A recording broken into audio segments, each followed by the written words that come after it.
શું તમે ક્યારેય વિચાર્યું છે એક માઇક્રો અલ્ગી એ માનવ પોષણનો સ્ત્રોત બની શકે છે? તાજેતરમાં જ ગુજરાત ટેકનોલોજીકલ યુનિવર્સિટીના સંશોધકોએ આ દિશામાં એક સંશોધન કર્યું છે અને નિયંત્રિત વાતાવરણમાં સ્પિરુલિના નામની એક માઇક્રો અલ્ગીને કલ્ટિવેટ કરી છે. આના થકી તે વધુ સ્વચ્છ અને સુરક્ષિત વાતાવરણમાં ઉગાડી શકાય છે. ત્યારબાદ તેમાંથી બાયોમાસ મેળવી અને અલગ અલગ ન્યુટ્રિશન પ્રોડક્ટમાં ઉપયોગમાં લઈ શકાશે. માઇક્રોઅલ્ગી નામ ભલે નાનું હોય, પરંતુ તેની અંદર છુપાયેલી શક્તિઓ ઘણી મોટી છે. આવી જ એક માઇક્રોઅલ્ગી છે સ્પિરુલિના, જેને પોષક તત્વોથી ભરપૂર માનવામાં આવે છે. પરંતુ સવાલ એ છે કે તેને ઉગાડવામાં આવે છે કેવી રીતે? સામાન્ય રીતે માઇક્રોઅલ્ગીની ખેતી ખુલ્લા તળાવ એટલે કે ઓપન પોન્ડમાં કરવામાં આવે છે. પરંતુ ખુલ્લી જગ્યાએ ધૂળ, માટી, બહારના સૂક્ષ્મજીવો અને હવામાનના ફેરફાર જેવી બાબતોની અસર થઈ શકે છે. આ સમસ્યાનો ઉકેલ શોધવા માટે તૈયાર કરવામાં આવ્યો છે ક્લોઝડ માઇક્રોઅલ્ગી રિએક્ટર. લીલ છે જેને આપણે કહીએ છીએ, એક પ્રજાતિ છે લીલની, જેને સ્પાઇરુલિના કહેવામાં આવે છે. તો મેં વિચાર્યું કે આ સ્પીશીઝ જે છે, આ પ્રજાતિ છે, એમાં ઘણા ન્યુટ્રિશન હોય છે. તો મેં વિચાર્યું કે કેમ આ પ્રજાતિ આપણે યુઝ ના કરી શકીએ, બિકોઝ એ ખાવા લાયક હોય છે અને નાસાના વૈજ્ઞાનિક પણ આ જે પ્રજાતિ છે એને કન્ઝ્યુમ કરે છે. અને એ જે ઇનિશિયલ પીઓસી, જેને આપણે પ્રૂફ ઓફ કોન્સેપ્ટ કહી શકીએ, એ મારો ત્યાંથી બિલ્ડ થવાનો સ્ટાર્ટ થયો. અને મેં ત્યાં ફર્સ્ટ ટાઈમ મારી લેબમાં મેં એલ્ગી કલ્ટિવેટ કરી અને એમાંથી એક પ્રોડક્ટ કન્વર્ટ કર્યું, જે અત્યારે ever vital, your every day vitals નામે ઓળખાય છે.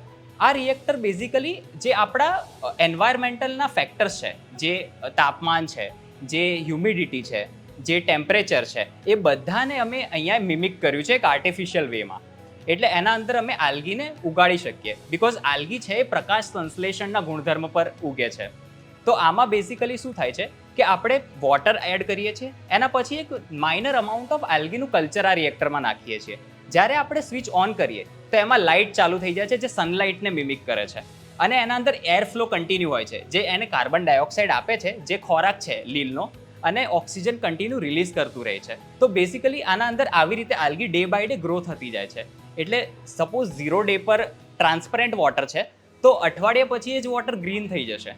અને આ રિએક્ટરમાં એ એટલું એફિશિયન્ટલી ગ્રીન થાય છે, એટલે આલ્ગી એટલી એફિશિયન્ટલી ઉગે છે કે એમાં કોઈ જાતનું કન્ટામિનેશન નથી હોતું, જે બહુ જ હાઈએસ્ટ ક્વોલિટી બાયોમાસ આપણને મળે છે ફર્ધર એપ્લિકેશન માટે, જે પછી આપણે ન્યુટ્રિશનમાં વાપરવા માંગતા હોઈએ, ફર્ટિલાઇઝરમાં વાપરતા માંગતા હોઈએ, કે પછી કોઈ મેડિસિનમાં વાપરવા માંગતા હોઈએ. આ બધા જ એપ્લિકેશનના માર્ગ આ ડિવાઇસ થ્રુ ખુલી જાય છે.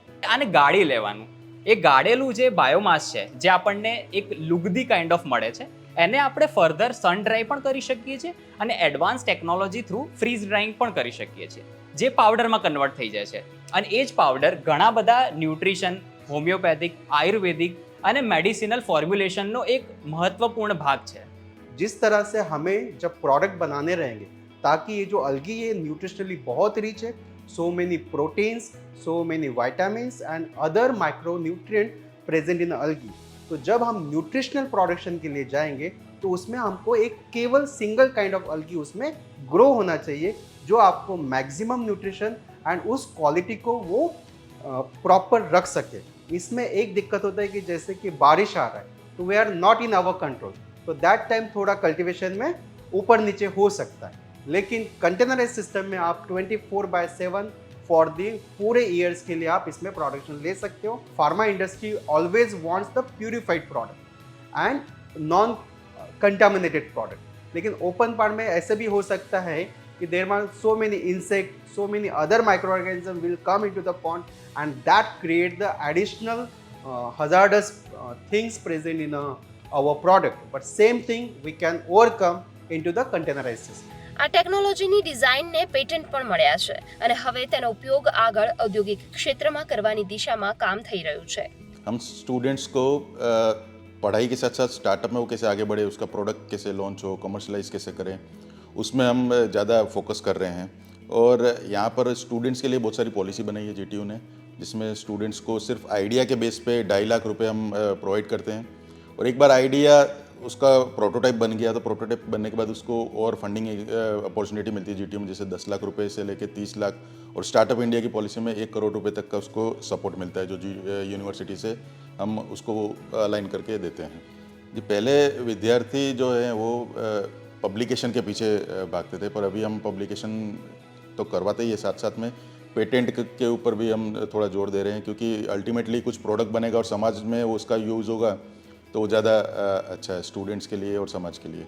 ખુલ્લા તળાવથી લઈને ક્લોઝડ રિએક્ટર સુધીની આ સફર બતાવે છે કે આવનારા સમયમાં બાયોટેકનોલોજી માત્ર લેબોરેટરી પૂરતી નહીં રહે, પરંતુ પોષણ અને પર્યાવરણ બંને માટે નવા ઉકેલ લાવવામાં મહત્વની ભૂમિકા ભજવી શકે છે. કૃણાલ ચૌહાણ સાથે સુમન બોરાનાનો રિપોર્ટ.